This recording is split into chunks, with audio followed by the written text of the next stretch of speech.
Praise the Lord, hallelujah.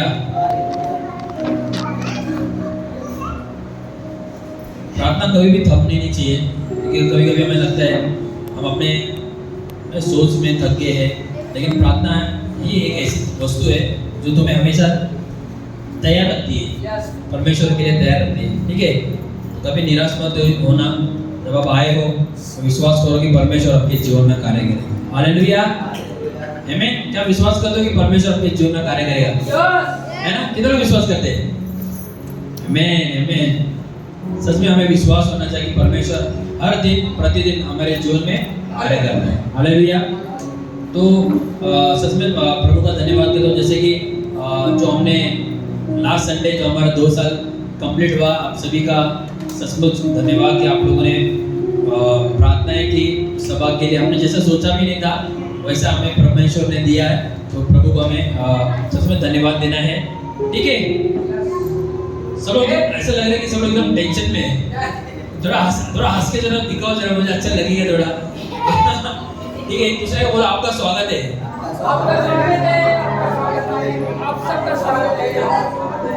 कोई गंभीर विषय नहीं होने वाला है आज, परमेश्वर हमें कुछ अच्छी बातें सिखाने वाला है। ठीक है, तो डरो मत, अभी कुछ ऐसा कुछ ये होने वाला है। परमेश्वर हमें बहुत सारे आशीष देने वाला है, उसका प्रेम दिखाने वाला है और उसकी संगति में हमें परमेश्वर लेके चलने वाला है। आमीन, हालेलुया। तो जैसे हम पिछले हफ्ते से हम जैसे यूहन्ना के अध्याय से हम बहुत कुछ सीख रहे हैं, बहुत ही अद्भुत बातें हमें यूहन्ना के पत्री से हम सीखने मिल रहा है ना। कहीं पे यीशु मसीह पानी का है ना दाखरस बना रहे हैं, कहीं पे है ना परमेश्वर फरीसियों को सिखा रहे कि ना कि सच्चा मसीहा है ना, सच्ची शिक्षा, ये सारी चीजें हम सीख रहे हैं। तो अब जैसे हम आगे बढ़ रहे हैं, जैसे आज जैसे अगले हफ्ते हम देखेंगे कि जैसे इस आने वाले शुक्रवार को हम क्या देख रहे हैं, गुड फ्राइडे है।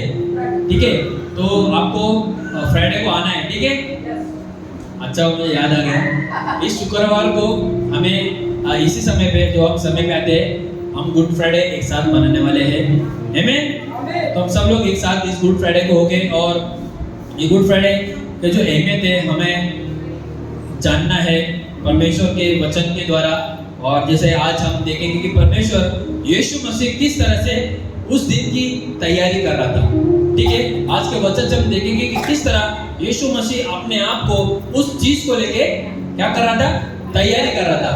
हालेलुया, है ना। हम जब तैयारी करते हैं ना, कुछ चीज अगर आने वाली होती है तो हमें कैसे हम अपने आप को तैयार करते हैं, वैसे ही यीशु मसीह अपने आप को तैयार कर रहा है। तो क्यों ना हम यूहन्ना के अध्याय से हम देखेंगे कि परमेश्वर हमें इस वचन के द्वारा किस तरह से उन बातों के बारे में सिखा रहा है। ठीक है, तो हम यूहन्ना 18वां अध्याय से हम 1 से लेकर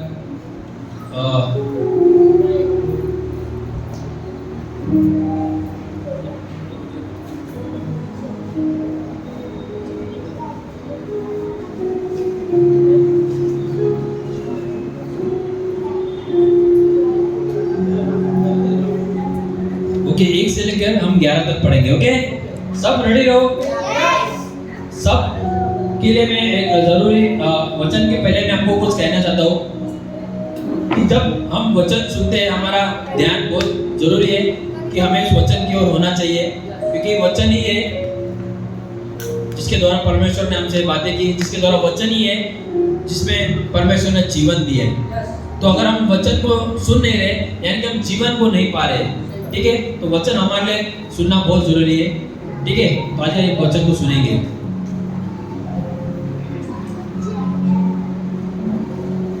यीशु ये बातें कहकर अपने चेलों के साथ किद्रोन नाले के पार गया।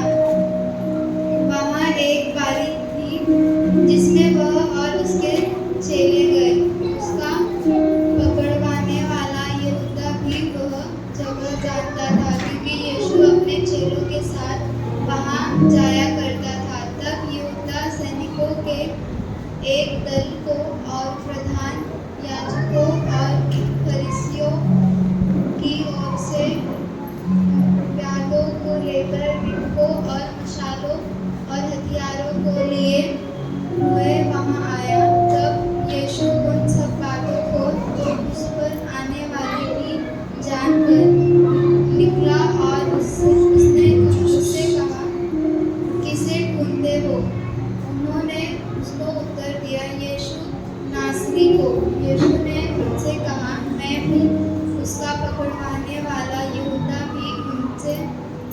साथ खड़ा था। उसके यह कहते ही मैं हूँ वे पीछे हटकर भूमि पर गिर पड़े। तब उनसे पूछा, तुम किसको ढूंढते हो? वे बोले, यीशु नासरी को।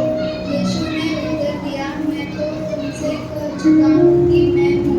यदि मुझे ढूंढते हो, इन्हें जाने दो। यह इसलिए हुआ कि वह वचन पूरा हो जो उनसे कहा था, जिन्हें तूने मुझे दिया, उनमें से एक को भी न खोया। तब शमौन पतरस ने तलवार जो उसके पास थी खींची और महायाजक के दास पर चलाकर उसका दाहिना कान उड़ा दिया। उस दास का नाम मलकुस था। तब यीशु ने पतरस से कहा, अपनी तलवार म्यान में रख। जो कटोरा पिता ने मुझे दिया है, क्या मैं उसे ओके, ठीक है। कोई और एक जन पढ़ सकता है इसको जरा आवाज के साथ जरा। यीशु ये बातें कहकर अपने चेलों के साथ किद्रोन के नाले के पार गया। वहाँ एक बारी थी जिसमें वह और उसके चेले गए, और उसका पकड़वाने वाला यहूदा भी वह जगह जानता था, क्योंकि यीशु अपने चेलों के साथ वहाँ जाया करता था। तब यहूदा पलटन को और महायाजकों और फरीसियों की ओर से प्यादों को लेकर दीपकों और मसालों और हथियारों को लिए हुए वहाँ आया। तब यीशु ने उन सब बातों को जो उस पर आने वाले थी जानकर निकला और उनसे कहने लगा, किसे ढूंढते हो? उन्होंने उसको उत्तर दिया, यीशु नासरी को। यीशु ने उनसे कहा, मैं ही हूँ। और उसका पकड़वाने वाला यहूदा भी उनके साथ खड़ा था। उसके यह कहते ही कि मैं हूँ, वे पीछे हटकर भूमि पर गिर पड़े। तब उसने फिर उनसे पूछा, तुम किसको ढूंढते हो? वे बोले, यीशु नासरी को। यीशु ने उत्तर दिया, मैं तो तुमसे कह चुका हूँ कि मैं ही हूँ। यदि मुझे ढूंढते हो तो इन्हें जाने दो। यह इसलिए हुआ कि वह वचन पूरा हो जो उसने कहा था कि जिन्हें तूने मुझे दिया, उनमें से मैंने एक को भी न खोया। शमौन पतरस ने तलवार जो उसके पास थी खींची और महायाजक के दास पर चलाकर उसका दाहिना कान उड़ा दिया। उस दास का नाम मलकुस था। तब यीशु ने पतरस से कहा, अपनी तलवार काठी में रख। जो कटोरा पिता ने मुझे दिया है, क्या मैं उसे न पीऊं? आमीन, हालेलुया। अगर आप वचन सुनने के बाद भी निराश रहते हो, इसका मतलब है आपका जो विश्वास है उसकी जड़ मजबूत नहीं है। मैं फिर से कहूँगा, एक बार वापिस से दोहरा दो इस वर्ड को। अगर आप वचन सुनने के बाद भी निराश रहते हो, इसका मतलब है आपका विश्वास का जो जड़ है ना, वो क्या है? कमजोर है कि नहीं? इसीलिए जब परमेश्वर ने, जब यीशु मसीह ने भी जब सृष्टि में क्या था, आदि में क्या था? आदि में वचन था और वचन परमेश्वर के साथ था। आमीन। तो वचन अगर आपके विश्वास में नहीं है तो इसका मतलब है आपका विश्वास क्या है? कमजोर है। हालेलुया। तो वचन हमारे लिए बहुत जरूरी है। जब हम सुनते हैं और फिर भी हम निराश होते हैं, इसका मतलब हम वचन को सुन नहीं पा रहे बराबर से। समझ रहे हो? एक बार मैं सभा में, मैं जब पहले के चर्च में जाता था, मैं आपको एक किस्सा बताता हूँ। वहाँ पे एक बार एक पास्टर वो वचन दे रहे थे, और जब वो वचन दे रहे थे, जैसे उनकी मीटिंग खत्म हो गई, जैसे उनकी प्रार्थना खत्म हो गई, वहाँ से एक बहन उठती है और फिर वो पास्टर के पास आती है। बोले, पास्टर जी, मैं क्या हुआ? मेरे लिए प्रार्थना करो। किस चीज़ के लिए प्रार्थना करना है? प्रार्थना करो कि मुझे कोई प्रेम नहीं करता। और मजे की बात तो ये है कि पास्टर का जो वचन था वो प्रेम के ही बारे में था। समझे आप? पास्टर जी जो बता रहे थे वो प्रेम के बारे में ही वचन था, लेकिन वो जो स्त्री थी वो उस वचन को नहीं, वो इसलिए बैठी थी कि कब वचन खत्म हो जाए और मैं दौड़ के पास्टर के पास जाऊं। और पास्टर जी बोलते कि आज का जो वचन क्या था मैंने आपको बताया, सुना आपने? बता नहीं पास्टर जी, क्यों? नहीं, मैं सोच रही थी कि जैसे खत्म होगा मैं आपके पास आऊंगी और फिर मैं प्रार्थना आपसे मैं अपने ऊपर प्रार्थना करूंगी। पास्टर बोलते कि बेटी जो प्रार्थना मैंने किया वो प्रेम के बारे में किया है। हालेलुया, समझ रहे आप? इसका मतलब है वो वचन नहीं सुन रही थी, इसका मतलब उसका ध्यान दे रहा था कहीं और था। परमेश्वर उससे बातें कर रहा है, जबकि परमेश्वर बातें कर रहा है, वचन के द्वारा ऑलरेडी उससे बातें कर रहा है, लेकिन उसका जो ध्यान है वो वचन की ओर नहीं था। कई बार हम लोग कलीसिया में भी आते हैं तो हमारा ध्यान यहाँ पे नहीं होता। हम सोचते हैं कि कभी कभी जब मैं भी उन दिनों में जब मैं कलीसिया में जाता था मुझे ऐसा लगता है कब प्रार्थना खत्म हो जाए, कब इनका वचन खत्म हो जाए। बोरिंग सा लगता था मुझे कि कोई आके कुछ बोल रहा है लेकिन उसका महत्व मैं नहीं जान पाता था कि ये क्या है, क्यों जरूरी है वचन। केवल हम इस चीज पर देखते थे कि जल्दी से खत्म हो जाए और कोई पास्टर आ जाए और मेरे लिए हाथ रखे, मेरे लिए प्रार्थना करे, आशीष की प्रार्थना करे, चंगाई की प्रार्थना करे, अब मेरे लिए प्रार्थना हो गई, है ना? ऐसा लगता है कि नहीं? हमें ऐसा लगता है कि हमें प्रार्थना अब खत्म हो जाए, जल्दी से वचन खत्म हो जाए और मैं जल्दी से आऊं, कोई मेरे लिए प्रार्थना करे और मैं प्रार्थना करके फिर मैं निकल जाऊं, तब मेरे लिए प्रार्थना पूर्ण हो गई। लेकिन प्रियो मैं आपको बताना चाहता हूं, जब तक आपका विश्वास की जो जड़ है वो मजबूत नहीं है, आपका विश्वास क्या है? कमजोर है। और विश्वास की जो जड़ है वो मजबूत कैसे होती है? वचन सुनने के द्वारा, उसकी आराधना करने के द्वारा, उसकी स्तुति करते हुए, उसके लिए हम नाचते हुए, है ना? अगर हम नाच नहीं रहे हैं, अगर हम आनंद नहीं कर रहे हैं, इसका मतलब हमारे अंदर विश्वास जो है उसकी जड़ बहुत ही कमजोर है। और कोई भी आपके विश्वास को डगमगा सकता है। एक बार क्या हुआ, मुझे ना इलेक्ट्रिशियन का काम सीखने का बहुत इच्छा थी और मैं शुरुआत के समय में मैं गया लाइट का काम सीख, बहुत जोश से गया मैं। अरे वाह, मेरा एडमिशन हो गया, मैं लाइट का काम सीख रहा हूँ। और कुछ हफ्ता 2 हफ्ता तो मैं बड़े आनंद के साथ मैं वो लाइट का काम सीख रहा हूँ। और फिर वहाँ पे कोई मुझे मिलता है और मुझे कहता है कि भाई ये जो इलेक्ट्रिशियन काम में इतना मजा नहीं है, अगर कुछ करना है ना तो कुछ एसी का काम सीखो, उसमें बहुत ज़्यादा मजा है, थोड़ा डिमांड है। और वो एसी काम में ज्वाइन होगे ना तो आपको उसमें थोड़े पैसे भी ज़्यादा मिलेंगे और थोड़ा नाम भी रहेगा। ये क्या है, इलेक्ट्रिशियन तो बहुत सारे पड़े हैं, लेकिन अगर एसी का काम सीखोगे तो उसमें क्या होगा, अच्छे पैसे मिलेंगे और अच्छा नाम होगा। तो मेरे अंदर भी वो बात आ गई, हाँ ये बात तो सही बोल रहे हैं, इलेक्ट्रिशियन में क्या मिलने वाला है। और फिर मैंने क्या किया, इलेक्ट्रिशियन का काम छोड़ के उस एसी का काम में गया। अच्छा, मैं वहाँ पे जब एसी का काम में सीख रहा था तो वहाँ पे मुझे थोड़ी सी कठिनाई हो रही थी। हालेलुया, सबका ध्यान है? मुझे क्या हो रही थी, कठिनाई हो रही थी। और मैं थोड़ा दिन वो भी कर रहा हूँ, मैं क्या कर रहा हूँ, थोड़ा सा मैं कोशिश कर रहा हूँ सीखने में। तो वहाँ पे भी एक बंदा मिलता है मुझे, वहाँ पे एक बंदा मिलता है और मुझे बोलता है ये काम जो सीख रहा है ना भाई, इसमें बहुत टाइम लगेगा, तुझे इसी मैकेनिक बनते ना कम से कम 2 साल हो जाएगा। और वहाँ पे मैं वापिस से क्या हो रहा हूँ, निराश हो रहा हूँ।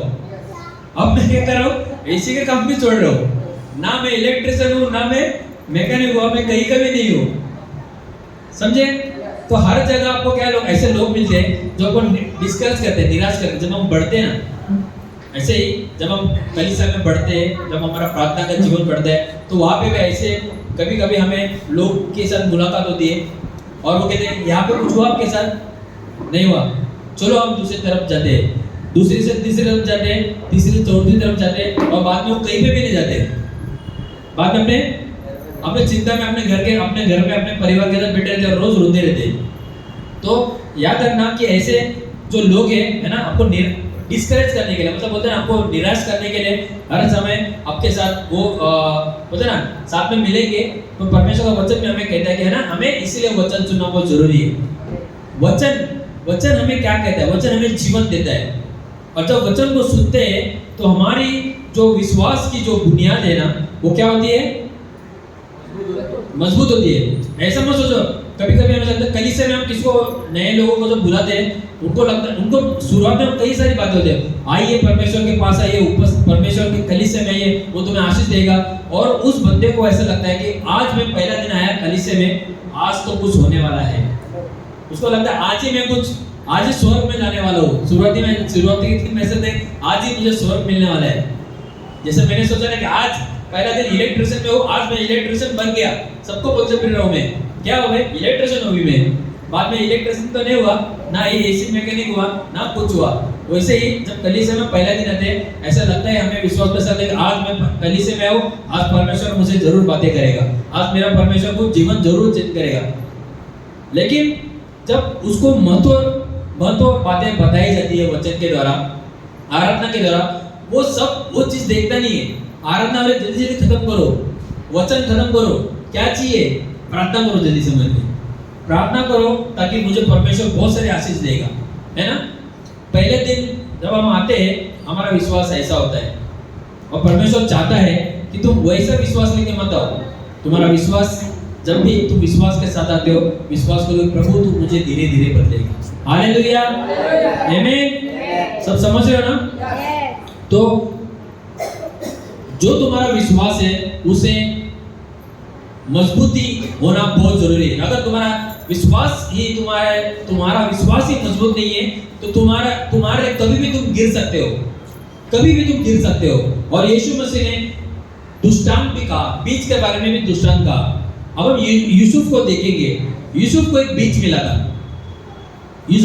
मिला था जो परमेश्वर की ओर से था। यूसुफ को क्या मिला था? एक बीज, विश्वास की बीज। और परमेश्वर ने कहा, ये ले यूसुफ, मैं तुझे ये बीज देता हूँ, और आने वाले दिन में तू इजराइल पर राज्य करेगा, तू अपने भाइयों पर राजा होगा। वो बीज यूसुफ को जब मिला, तो यूसुफ ने क्या किया ना, यूसुफ ने उस बीज को रखा। केवल रखा ही नहीं, तो उस बीज को लेकर यूसुफ लगातार वो चलते आगे बढ़ा। अब यूसुफ के लिए देखो कितने कठिनाई थी। हम विश्वास के बारे में बात तो करते, अगर मैं आपसे कहूंगा प्रभु यीशु आपसे प्रेम करता है, प्रभु यीशु आपके लिए मार्ग खोलेगा, लेकिन वो वचन आपके लिए आपको ग्रहण नहीं कर रहे हो। लेकिन यूसुफ ने देखो किस तरह से ग्रहण किया। जब यूसुफ को परमेश्वर ने कहा कि मैं तुझे आशीष दूंगा, तो यूसुफ तो खड्डे में गिर गया पहले, लेकिन खड्डे में गिर कर वो अपने बीज को संभालता है। कई बार हम खड्डे में गिरते हैं, बोलते भाई मुझे बचना है, ये बीज को मैं बाद में रखता हूँ, पहले मैं बाहर निकलता हूँ। लेकिन जो परमेश्वर ने जो बीज हमें जो दिया होता है, उसे संभालना बहुत जरूरी होता है। यूसुफ खड्डे में गिरा, वो बीज वहां पे था। यूसुफ जेल में गया, वो बीज उसके साथ था। यूसुफ ने बाद में राजा की कोठरी में गया, वहां पे भी उसके साथ वो बीज था। और अंत में यूसुफ को परमेश्वर एक अद्भुत आशीष देता है, जो परमेश्वर ने उसे वो कहा था कि मैं तुझे इजराइल पर एक राजा बनकर घोषित करूंगा। और यूसुफ ने भी अपने विश्वास को बनाए रखा। हालेलुया। उसने अपने आप को क्या किया? तैयार किया। परमेश्वर आपको तैयार करने देता है। जब कोई परमेश्वर आपको कुछ चीजें देता है, इसका मतलब वो कहता है कि आपको तैयार होना है। हालेलुया, आमीन। हमें तैयार होना है। हम लोग क्या कर रहे हैं? हम लोग तैयार नहीं हो रहे।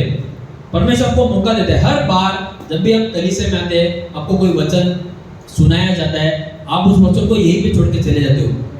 परमेश्वर तो आपको आशीष देता है। मैं कहूँगा कि परमेश्वर आपको आशीष दे रहा है, लेकिन हम क्या कर रहे हैं? हम आशीष को जब उठते हैं, हम वहीं पे कुर्सी पे रख के उस बीज को हम यहाँ पे छोड़ के और हम निकल जाते हैं। और फिर हम प्रार्थना करते हैं कि प्रभु हमें तू फल दे। और प्रभु हमसे कहेगा, फल देने के लिए बीज का है तुम्हारे पास? तुमने तो बीज वहीं पे छोड़ के आ गए। जो चीज मैंने तुम्हें दी थी, वो चीज कहाँ पे तुम्हारे पास? प्रभु वो तो नहीं है मेरे पास, तो कहाँ पे हो? मैंने वहीं पे कलीसिया में छोड़ दी। हालेलुया। जब कुछ चीज आपको मिलती है, तो उसे लेकर तुम्हें तैयार होना है। और वो दिन आएगा, है ना, जब आप कोई फसल की बीज बोते हो, जब फसल उगती है ना, समय आता है उसके लिए। और उस समय में आप जाके क्या करते हो? उसे काटते हो, है ना, क्योंकि वो अब तैयार हो गया है। हालेलुया, आमीन। तो आइए हम देखते हैं कि यीशु मसीह ने अपने आप को कैसे तैयार किया। आमीन। हम प्रार्थना करेंगे। पिता परमेश्वर, हम धन्यवाद करते हैं इस समय पिता परमेश्वर, जैसे हम आज एक साथ हुए प्रभु, हम देखते हैं प्रभु कि ये जो वचन है हमारे लिए एक बीज की तरह है पिता परमेश्वर, और हम विश्वास करते हैं प्रभु जिस तरह प्रभु तूने अपने आप को उस सारे परिश्रम में दिया प्रभु, उस सारे दुख में दिया प्रभु, और अंत में पिता परमेश्वर उस क्रूस पर प्रभु उस बलिदान के द्वारा प्रभु यीशु राजा हमें अनंत काल का जीवन दिया पिता परमेश्वर। और हालेलुया प्रभु यीशु, मैं प्रार्थना करता हूं आज भी प्रभु तू हमें उसी दृष्टांत के द्वारा, उसी बीज के द्वारा प्रभु हमें आज तैयार कर रहा है पिता परमेश्वर। हम विश्वास करते प्रभु ये वही वचन हमारे लिए आशीष होगा प्रभु, हमारे विश्वास में एक बढ़ोतरी होगा पिता परमेश्वर। ये प्रार्थना यीशु मसीह आपके पवित्र नाम में करते हैं, आमीन। तो जिस तरह बहुत जरूरी है जब हम वचन सुनते हैं, है ना, वचन हम क्यों सुनते हैं? वचन सुनना हमारे लिए बहुत जरूरी है, वचन को ग्रहण करना हमारे लिए जरूरी है, ना कि है ना केवल प्रार्थनाएं, है ना, जैसे वो स्त्री जो कलीसिया में बैठती है, परमेश्वर उससे बातें कर रहा है किस बारे में? प्रेम के बारे में। वो अपने अंदर एक दुख लेके बैठी है कि कोई भी मुझसे प्रेम नहीं कर रहा है। मैं घर में, मेरे घर में ना मुझसे कोई प्रेम करता है, ना मेरे पड़ोस में मुझे कोई प्रेम करता है, हर एक व्यक्ति मुझे तुच्छ ही जानता है। लेकिन जहाँ पे परमेश्वर उससे बातें करता होता है, उसे उस वचन की ओर नहीं ध्यान होता है, उसका सिर्फ ध्यान होता है पास्टर की तरफ कि कब भी खत्म हो जाए और वो प्रार्थना करें कि मेरे लिए प्रार्थना करो पास्टर कि मुझे लोग प्यार करना शुरुआत कर दे। अगर आपके पास वो वचन की बीच नहीं है, पास्टर क्या पूरी कलीसिया भी आपके लिए प्रार्थना करेगी ना, तो भी कुछ होने वाला नहीं है। हालेलुया, क्योंकि आपके पास वचन ही नहीं है। आप वचन के अपने उस वचन को अपने पास नहीं रखा। और बहुत जरूरी है जब आप प्रार्थना में आते हो, आपके लिए वचन बहुत जरूरी होता है। क्यों हम सुबह सुबह मैसेज में बैठते हैं, व्हाट्सएप में भेजते हैं आज का वचन ये है, क्यों हम भेजते हैं? क्योंकि परमेश्वर उस वचन के द्वारा आपसे बातें करता है। हालेलुया, आमीन। तो हमें उस तरह से हमें अपने आप को तैयार करना है। जैसे आज का जैसे वचन देखे, यूसुफ की जैसे गवाही देखी कि परमेश्वर ने उसे किस तरह आशीष दिया, जब उसने उसे ग्रहण किया और अपने आप को तैयार किया। जब कुछ चीज तुम्हें परमेश्वर देता है तो इसलिए नहीं देता कि तुम इसे छोड़ दो, परंतु उसको लेकर अपने पास संभाल के रखो। हालेलुया, आमीन। उसे क्या करना है? संभाल के रखना है। अभी इस वचन हम क्या देखते हैं कि किस तरह से अब यीशु मसीह अपने आप को उस दिन के लिए तैयार किया। वो अपने चेलों के बीच रहा, उनको शिक्षाएं दी, है ना, वो सारी बातें, है ना, जहाँ पे उन्हें यीशु मसीह को चमत्कार करना था, जहाँ पे वहाँ पे चमत्कार किए, जहाँ पे यीशु मसीह को रोगियों को चंगा करना था, उसने वहाँ पे रोगियों को चंगा किया, जहाँ पे परमेश्वर को संदेश देना था वहाँ पे उन्होंने संदेश दिया। और इसी हर प्रकार से यीशु मसीह हर एक को तैयार कर रहा था, ताकि वो दिन जब आए तो हर एक व्यक्ति तैयार रहे उस दिन के लिए जहाँ पे यीशु मसीह अपने आप को खुद के लिए तैयार कर रहा था। अब यीशु मसीह के साथ एक और भी व्यक्ति है, जुड़स नाम का, यहूदा नाम का, है ना। जैसे मैंने आपको शुरुआत में मैंने कहा कि जब हम कुछ करते हैं, जब हम विश्वास में बढ़ते हैं तो एक व्यक्ति आपके साथ होता है। जुड़स की तरह एक व्यक्ति होता है जो आपके विश्वास को गिराता है, जो आपका बीज है, वो चाहता है कि वो आपका बीज आप खो दो और आप ऐसे चलो और आप प्रार्थना करो, और आप प्रार्थना करोगे तो आपको सब प्रतिफल आपको ना मिले। जुड़स भी वहाँ पे उसी तरह से यीशु मसीह के साथ है, और जुड़स ही वो व्यक्ति है जो यीशु मसीह को पकड़वाने में पूरा काम कर रहा है। हालेलुया, समझ रहे हो इस बात को? आपके जीवन में भी कोई जुड़स होगा, है ना, जो आपको रोज प्रार्थना में गिराता है, जो आपको रोज जब आप तैयार होते हो विश्वास के साथ बढ़ने के लिए, तो आपके जीवन में वो जुड़स क्या करता है? आपको सताता है, आपको परेशान करता है। यहाँ नहीं, जब परमेश्वर का वचन कहता है यहाँ चलना है, वो कहता है यहाँ नहीं, यहाँ पे चलना है। और यहाँ पे जो जुड़स था वो यीशु मसीह के बारे में बिल्कुल जानता था, है ना। ये लोग कहाँ पे मिलते थे? किद्रोन नाले के पास। ये बराबर से यहूदी इस्करियोती को पता था कि यीशु मसीह कहाँ पे बैठते हैं, कहाँ पे उठते हैं, कहाँ पे जाते हैं, किसकी संगति में बैठते हैं। यहाँ पे ये सारी बातें जो है वो जुड़स जानता था। और बाद में आगे जब हम देखते हैं कि जब छठे वचन में देखते हैं यीशु मसीह किस तरह से अपने आप को प्रकट कर रहे हैं, किस तरह से अपने आप को लोगों के सामने दर्शा रहे, है ना। जब हम कहते हैं कि यीशु ही परमेश्वर है, यीशु ही हमारा उद्धार करता परमेश्वर है, और उसी तरह से यहाँ पे भी यीशु वहां पे अपने आप को प्रकट करता है। जब 6ठे वचन में कहते हैं कि उन्होंने 5वें वचन में देखते हैं, उन्होंने उसको उत्तर दिया, यीशु नासरी को यीशु ने उनसे कहा, मैं हूं। क्या आपने ये शब्द सुना बाइबल में इससे पहले? मैं हूं। मैं आपको फिर से पढ़ के सुनाऊंगा। तब यीशु उन सब बातों को जो उस पर आने वाली थी जानकर निकला और उनसे कहने लगा, जिसे ढूंढते हो, किसे ढूंढते हो? और यीशु ने क्या कहा? किसे ढूंढते हो, है ना। 5वें वचन हम देखेंगे कि उन्होंने उसको उत्तर दिया, यीशु नासरी को। यीशु ने उनसे क्या कहा? मैं हूं। क्या कहा? मैं हूं। अब हम ये मैं हूं का शब्द जो था हमने कहां पे देखा पहले? जब ये वचन है हमने कहां पे देखा है? जब मूसा जब जाता है, निर्गमन की किताब में हम ये देखने मिलेगा आपको। जब मूसा जाता है और वो कहता है कि प्रभु मैं उन लोगों को किस तरह बताऊं, वो मेरी बातें को क्यों सुनेंगे? क्यों सुनेंगे वो मेरी बातों को? वो कहेंगे तुम कौन हो? कौन मुझे सुनेगा? और वहां पर परमेश्वर ने कहा क्या कहा उससे, मूसा को? उनसे कहना मैं हूं, है ना। अगर आप निर्गमन की किताब में पढ़ोगे वहां पे भी यीशु मसीह ने इसी तरह से उनको उसे इसी तरह से कहा मूसा को, और उनको कहना कि मैं हूं। हालेलुया, आमीन। तो जिस तरह से यहाँ पर हम देखेंगे कि किस तरह से यीशु मसीह ने अपने आप को उन पर प्रकट किया कि मैं हूं, आमीन। तो बहुत जरूरी है हमें इन बातों को जानना कि परमेश्वर उन्हें किस तरह से तैयार कर रहा था। Hallelujah, thank you. हम देखेंगे आगे कि यीशु मसीह ने कौन सी 4 बातें जो थी कि उन्होंने उस दौरान पूरी की। ठीक है, पहली बात यह थी कि यीशु मसीह किसे तैयार कर रहे थे? अपने चेलों को तैयार कर रहे थे। हालेलुया। हम क्यों तैयार हो रहे हैं? क्योंकि यीशु मसीह हमसे कह रहा है कि आप तैयार हो जाओ। क्या हम तैयार है? क्या हम तैयार है? क्या हमारे अंदर वो बीज है? क्या हम वो बीज लेके चल रहे हैं? क्या हमारा विश्वास मजबूत है? या हमारा विश्वास ऐसा है कि आज हमने हमारे लिए किसी ने प्रार्थना किया, आज हमने वचन सुना और हम घर पे जाके फिर से निराश हो गए। और मैंने कहा शुरुआत में जैसे कि अगर आप वचन सुनने के बाद भी निराश होते हो, इसका मतलब है आपका विश्वास कहीं भी तो क्या है?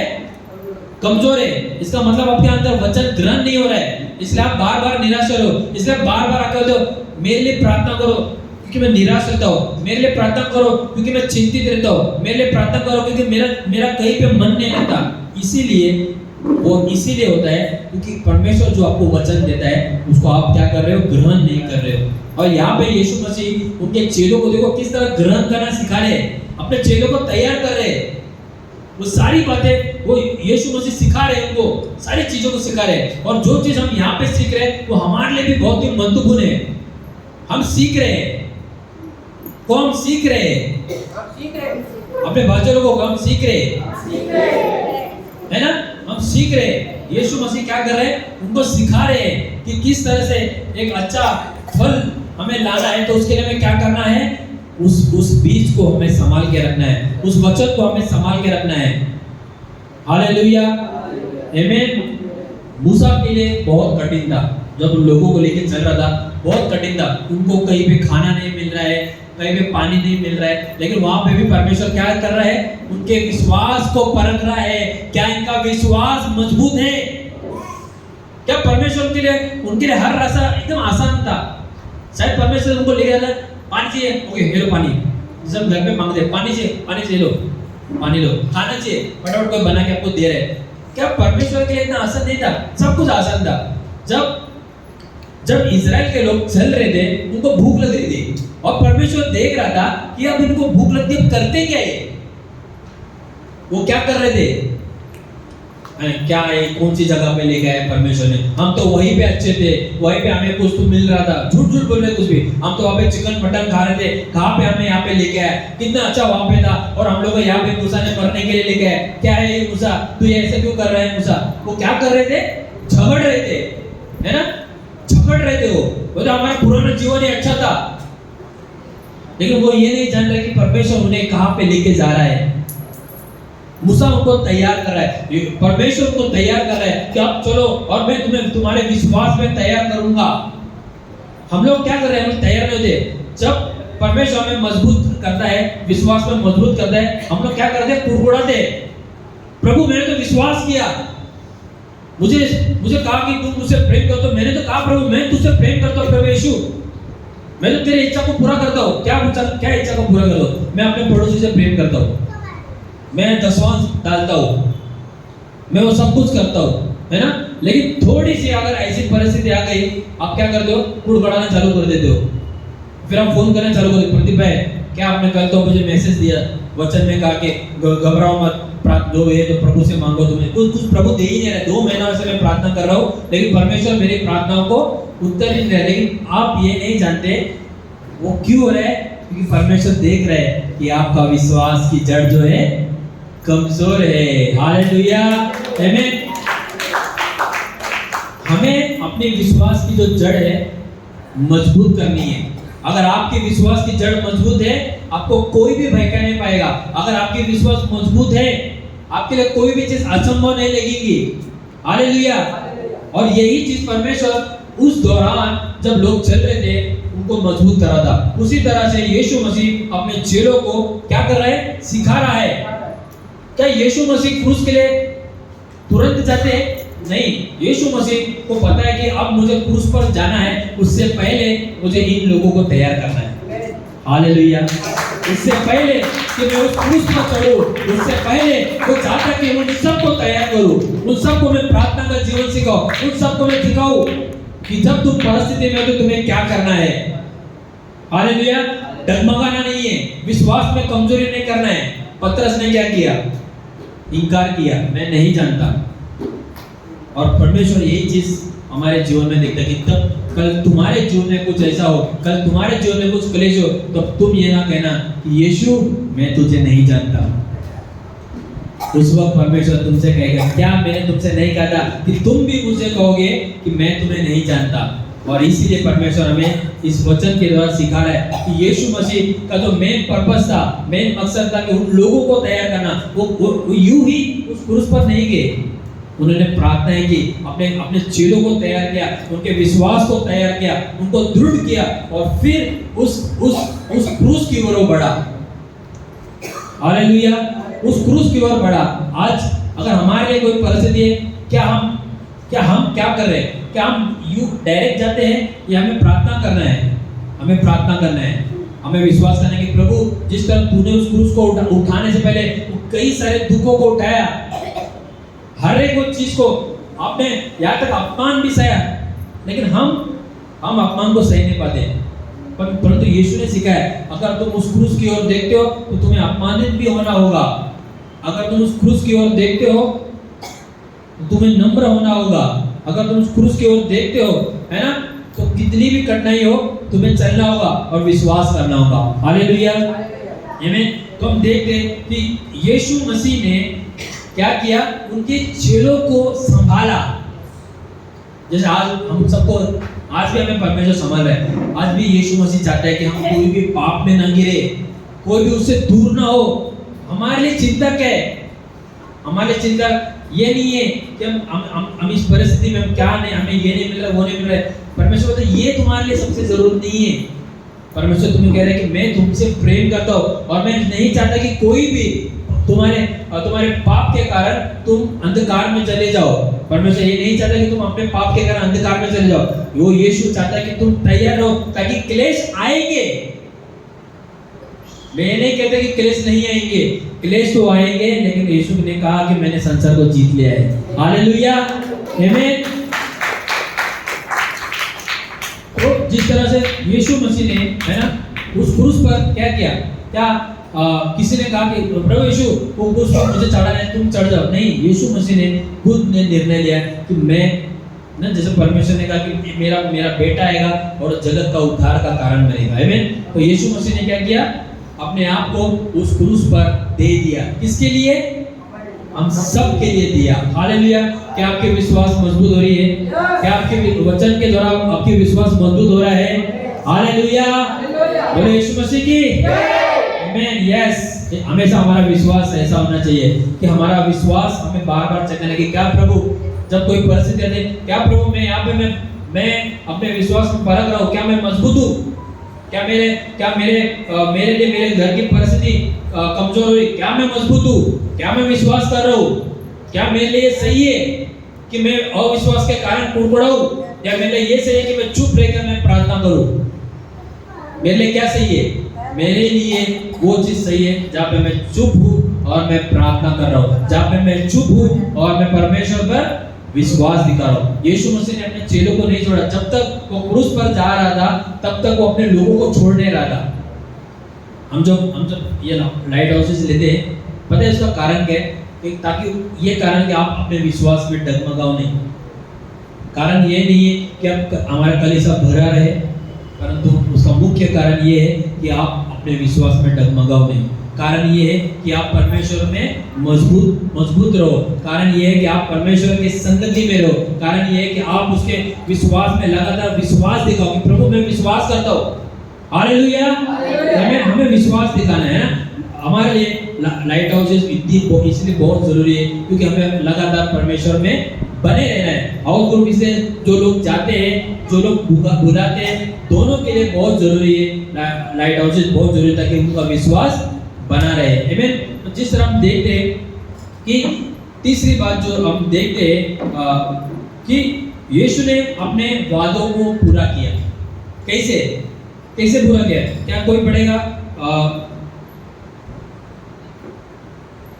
यूहन्ना की किताब में 6 का फिर आप देखेंगे 18 का 9 का देखेंगे। क्या लिखा है? देखो 18-9 में, यह इसलिए हुआ कि वह वचन पूरा हो जो उसने कहा था, जिन्हें तूने मुझे दिया उनमें से मैंने एक को भी न खोया। आमीन। हालेलुया।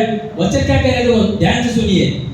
यह इसलिए हुआ कि वो वचन पूरा हो, वो वचन पूरा हो जो उसने कहा था कि जिन्हें तूने मुझे दिया उसमें से मैं एक को भी ना खोया। यहाँ पे परमेश्वर क्या कह रहे हैं कि मैं तुम में से एक को भी खोना नहीं चाहता हूँ। मैं चाहता हूँ कि तुम में से हर एक व्यक्ति मेरे साथ स्वर्ग में हो। हालेलुया। हमें वो चाहता है कि हम में से कोई नाश ना हो, परंतु हर एक व्यक्ति उसके साथ उस अनंत काल के दिन उसके साथ स्वर्ग में उसकी आराधना कर रहे हो। आमीन। तो यहाँ पे यीशु मसीह ने क्या किया?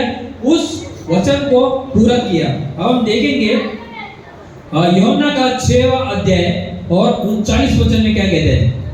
यूहन्ना का 6वां अध्याय और 39वां वचन।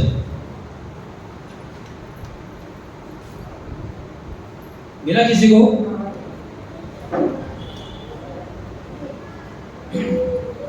और मेरे भेजने वालों की इच्छा यह है कि जो कुछ उसने मुझे दिया है उसमें से मैं कुछ न खाऊं, परंतु उसे अंतिम दिन फिर जिला उठाऊं।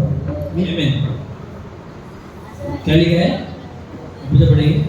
और मेरे भेजने वालों की इच्छा यह है कि जो कुछ उसने मुझे दिया है उसमें से मैं कुछ न खोऊं, परंतु उसे अंतिम दिन फिर जिला उठाऊं।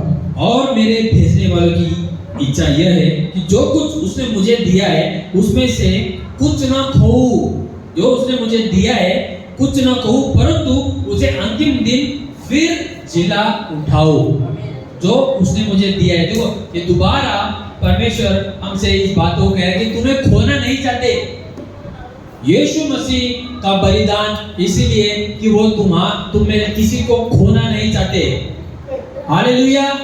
वो तुम में से किसी को खोना नहीं चाहते, परंतु वो चाहते कि तुम उस दिन के लिए तैयार हो जहाँ पर यीशु मसीह तुम्हारे लिए इंतजार कर रहा है। हालेलुया। वो तुम्हारे लिए उस स्वागत के लिए खड़ा है ताकि तुम नाश ना हो, परंतु तुम अनंत काल का जीवन पाओ। आमीन। और इसलिए यहाँ पे यीशु मसीह ने इस वचन के द्वारा वापिस से कहा कि मैं तुम्हें खोना नहीं चाहता, मैं तुम्हें खोना नहीं चाहता। क्रूस पर इसीलिए यीशु मसीह चढ़े, है ना। उन्होंने ये नहीं कहा कि मेरे साथ मेरे चेलों को भी ले, है ना। वो चाहते थे कि मेरे साथ तो ये भी लोग हैं, लेकिन उन्होंने यीशु मसीह ने पहले ही कहा है ना कि तुम मुझे ना करोगे लेकिन मैं तुम्हें ना करूंगा नहीं, तुम मुझे मना करोगे लेकिन मैं तुम्हें मना नहीं करूंगा। आज कितने लोग आप लोग ऐसा, आपको सच में ऐसा विश्वास है कि प्रभु यीशु ने हमारे लिए कोड़े गाए, हमारे लिए मरे? हालेलुया। हमें ये हर दिन हमें याद करना है कि यीशु मसीह ने हमारे लिए क्या किया है और हमने यीशु मसीह के लिए क्या किया। आज बारी हमारी है। आज बारी किसकी है? हमारी है, हमारे विश्वास की है। हमारा विश्वास इसीलिए नहीं है रोटी कपड़ा मकान दुकान, यही चीज हमारे लिए जरूरी नहीं है। हमारे हर दिन की प्रार्थना यही होती है ना? रोज उठते हैं, रोटी कपड़ा मकान दुकान, यही चीज के लिए हम ज्यादातर प्रार्थना करते हैं, लेकिन कोई भी इस चीज के लिए प्रार्थना नहीं करते कि प्रभु तेरी इच्छा क्या है। हालेलुया, आमीन। हमारा विश्वास जब तब दृढ़ होगा तब हम इन वचनों को लेकर रोज प्रार्थना करेंगे, इन वचनों के लेकर रोज उसमें बने रहेंगे। आज प्रभु यीशु कहता है कि मैं तुमसे इसलिए प्रेम करता हूँ, है ना, क्योंकि तुमने मुझे नहीं परंतु मैंने क्या किया है? मैंने तुम्हें चुना है। आमीन। तो हमें विश्वास करना है। क्या आप उस वचन को समझ पा रहे हो? यस। हालेलुया, आमीन। विश्वास देखो, आप लोग जब हम आते हैं ये सोच के ना आइए क्योंकि आज मैं कलीसिया में गया और परमेश्वर ने मेरे लिए कुछ नहीं किया, लेकिन सच्चाई तो ये है कि परमेश्वर ने आपके लिए ऑलरेडी कर चुकी है। हालेलुया। सच्चाई ये है कि उसने तुम्हारे लिए अपनी जान दे दी। सच्चाई ये है कि उसने तुम्हारे लिए अपना लहू बहाया है। सच्चाई ये है कि वो अब भी तुमसे प्रेम करता है। हालेलुया। हम ऐसे कह ही नहीं सकते कि वो हमसे प्रेम नहीं करता। हम ऐसी बात कह ही नहीं सकते कि उसने हमें छोड़ दिया है, परंतु वो हमें हमारे साथ सदा बना रहता है। आमीन। मैं आपको एक कहानी बताऊंगा। एक बार एक चूहा होता है किसी किसान के घर पे। तो किसान का घर काफी बड़ा होता है। सबका ध्यान यहाँ पे प्रदीप है, ध्यान है ना? ठीक है। हालेलुया। मैं आपको एक कहानी बताना चाहता हूँ। एक बार एक चूहा होता है, ठीक है, और जिस घर में वो चूहा रहता है उसको ना बहुत खाने को मिलता है, अच्छा खाने को मिलता है और रोज खाता है। तो एक दिन क्या करता है, उसके घर वाले को पता चलता है कि हमारे घर में चूहा है, अब हम उसके लिए ट्रैप लगाएंगे, जाली लगाएंगे। ये चूहा बहुत परेशान कर रहा है, हम उस चूहे के लिए जाली लगाएंगे। और वो जाली लगाते हैं और चूहा एक बात सुन लेते हैं, चुप के कोने में खड़ा था। अच्छा, वो बोलते ये चूहे को हम लोग पकड़ेंगे आज, कैसे भी इसको पकड़ के हम इसको मार देंगे। चूहा डर जाता है और वो डर के मारे वो सुन के वो घबरा जाता है। अब तो मेरा तो नंबर आ गया है, अब मैं कहाँ जाऊँ? और चूहा जाते जाते एक मुर्गी को मिलता है। मुर्गी को बोलते ये मुर्गी बोलते क्या हुआ? अरे तुम्हें पता है कि घर वाले ने क्या किया है? मैंने जाल बिछा है, अब मुझे मार देंगे, कुछ करो ना कुछ। मुर्गी बोलती है वो मामला तो बहुत गंभीर है, पर क्या कर सकते हैं? सच्चाई तो यार तुझे तो मरना ही होगा। अब मैं इसमें कुछ नहीं करता, जा बाबा जा मर। चूहा वापस उदास होके निकलता है कि क्या मैंने सोचा मुर्गी कुछ तो सलाह देगी, कुछ तो राय देगा मुझे, लेकिन वो चुपचाप चूहा वहाँ से निकलता है और आगे जाके वो उसको मिलती है, किसी को बकरी को मिलती है। बकरी को बोलते हैं अरे तुम्हें पता है मतलब क्या हुआ, मेरी आज जान जाने वाली है, मुझे कुछ तो रास्ता दो। वो भी वही बोलता है अरे अभी हम क्या कर सकते हैं, अभी क्या किस्मत का ये अभी मरना है तो भी जाओ बाबा। तो फिर भी उन्हें कुछ बदल नहीं। फिर तीसरा व्यक्ति के पास जाते हैं, गाय के पास जाते हैं। गाय को भी बोलते, गाय भी उसको कोई इंटरेस्ट नहीं लेते हैं, बोलते जा अभी हम क्या करेंगे, अभी हम कुछ नहीं करेंगे। तो बेचारा चूहा दुखी होकर वो सबको अपना दुख बताने लगे। कोई इसके दुख सुनने को तैयार नहीं है। सब लोग किसको पढ़े नहीं है, वो सब अपने मजे में दंग गए एकदम। अरे हमारा जीवन अच्छा चल रहा है, क्या करना है चूहा, इसका कौन ध्यान देगा। और चूहा बेचारा मायूस होकर अपना वो जाता है और कोने में बैठ जाता है। फिर उस रात को क्या होता है, अचानक से उस घर में अचानक से ये हो जाता है, उसके घर खटक से रात में आवाज आती है। घर पे जो जाल बिछा रहता है उसमें खटक से आवाज आता है और घर की जो मालकिन है उठ के वो भागती है और देखती है आवाज किस तरह की आवाज आई है। और जब भागने के चक्कर में क्या हो जाता है, उसके घर में एक सांप रहता है और सांप उसे काट देता है। और जब सांप उसे काटता है तो उस लेडीज को हॉस्पिटल लेके जाते हैं और जब उसे एडमिट करते हैं, वो जब लेडीज घर पे आती है वो कमजोर महसूस करती है।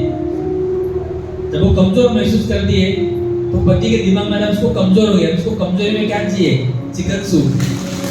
तो पहली बलि वो चिकन की होती है। तो कहते हैं कि अरे वो तो होने वाला है, तो चिकन की पहली बलिदान होती है। चिकन को लेते हैं, काटते हैं, उसका सूप बना के उसकी बीवी को पिलाते हैं।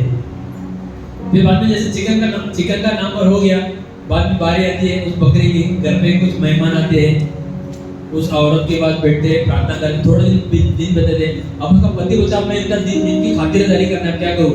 बकरे की बलि करते हैं, बकरे को काटते हैं, उनका मटन बना के उनको भी खिलाते हैं। बकरे का भी नंबर आ गया। अब तीसरी बारी आती है, गाय की आती है। अब हॉस्पिटल का एकदम खर्चा हो गया है, लोन लिया, बहुत खर्चा किया है उसके भी आदमी ने, उस औरत ने बहुत खर्चा किया है। अब गाय को क्या करते हैं? बेच देते हैं। मतलब बेच देते हैं, उस गाय की पूरी खाल निकाल के सब कुछ बेच के तब जाके वो कर देते हैं। अंत में चूहा ही बचा रहता है। अंत में कौन बचा रहता है? चूहा बचा रहता है। तो कहानी का अर्थ ये है ना, वो जाता है और वो विनती करता है कि मुझे कुछ दो, लेकिन सब अपने इसमें दंग है। लेकिन वो नहीं जानते कि परमेश्वर, जैसे आप अपने विश्वास के जोर में लेते, परमेश्वर में क्यों किसी के लिए भेजते हैं? जाओ, कोई अपने पास परिस्थिति में आता है और वो कहते हैं कि मेरे लिए कुछ करो, मेरे लिए कुछ करो, और हम कहते हैं मैं क्या कर सकता हूँ? मैं कुछ नहीं कर सकता हूँ, मैं अपने लाइफ में बहुत बिजी हूँ। और परमेश्वर नहीं चाहता कि तुम किसी को, है ना, जो आस लगा कि तुम्हारे पास है, वो चाहता है कि तुम उनके लिए प्रार्थना ही करो। वो चाहता है कि तुम किसी के लिए प्रार्थना करो ताकि उनके लिए एक नया जीवन मिले, है ना।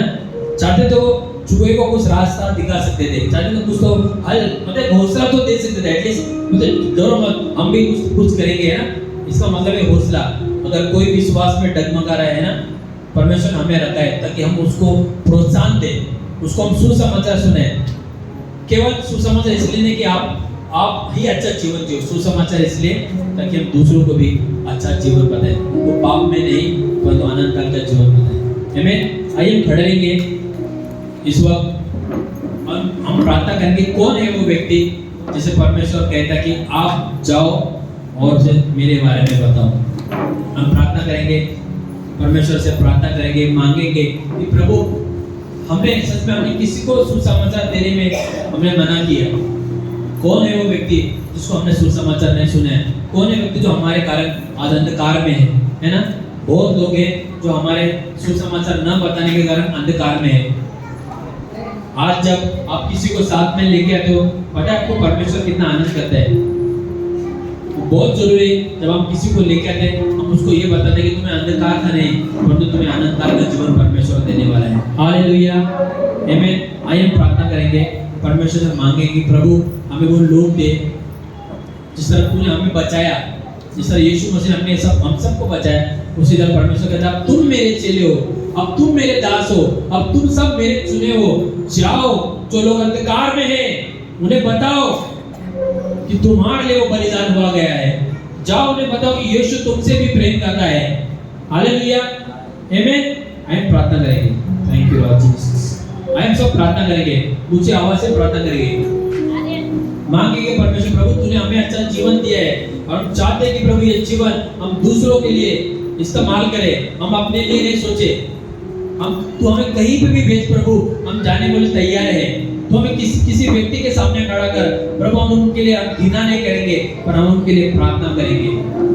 वो आपके बच्चे हो सकते हैं, वो आपके पड़ोसी हो सकते हैं, वो आपके रिश्तेदार हो सकते हैं, वो आपके टीचर हो सकती है, वो आपके, है ना, कोई भी हो सकता है।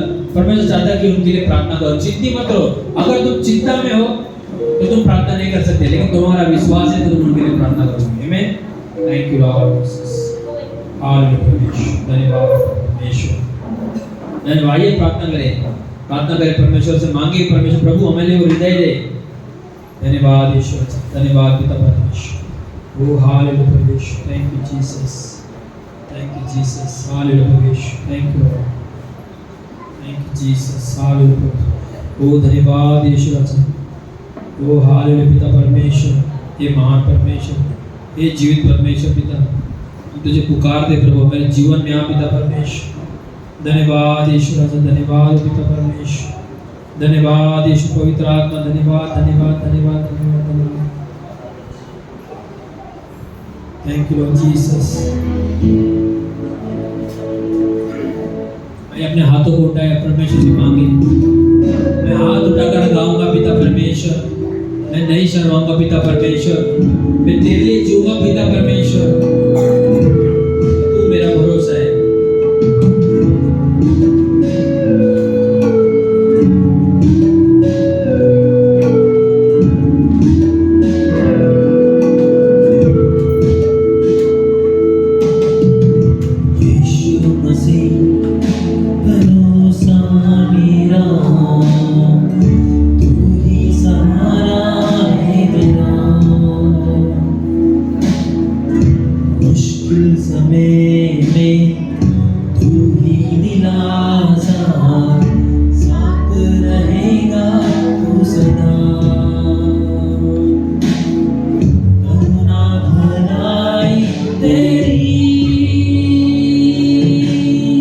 सदा रहेगी